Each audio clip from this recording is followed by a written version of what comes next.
have worked on many companies that people who pay attention to technology, especially over the last 20 years or so, will know a number of those companies, a number of those players that ran companies, founded companies. What's your biggest lesson learned through all of that, right?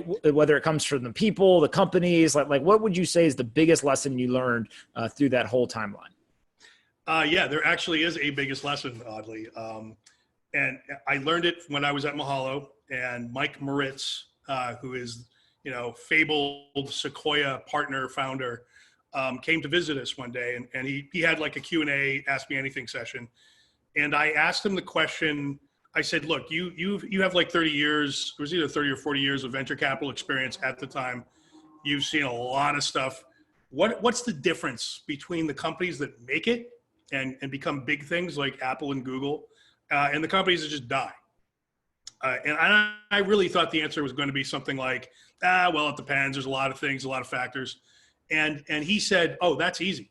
The companies that focus on one thing and one thing only, and are the best in the world at one thing, have a shot at being the Apple or the Google. I can't tell you that for sure they will, but they at least now have a lottery ticket, and a lot of times they do win.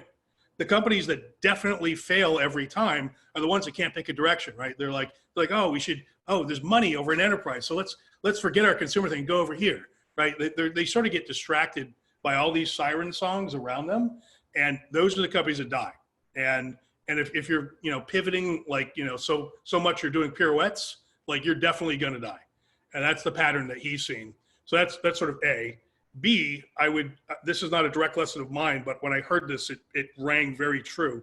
There's a guy named Bill Gross, who founded Idea Lab, and he has 30 years worth of data from that, where he analyzed, so they did a study where they analyzed what is the difference between the companies that make it and the companies that don't. He did his own sort of, qualitative, quantitative study. Is it the team? Is it the amount of money? Is it the quality of the idea? Where's the magic? And the answer was very surprising and very clear. The answer was timing. Almost nothing else mattered. The biggest coefficient of a company's success is timing. And there was absolutely no question about this. So that was a pretty surprising, but very clear finding.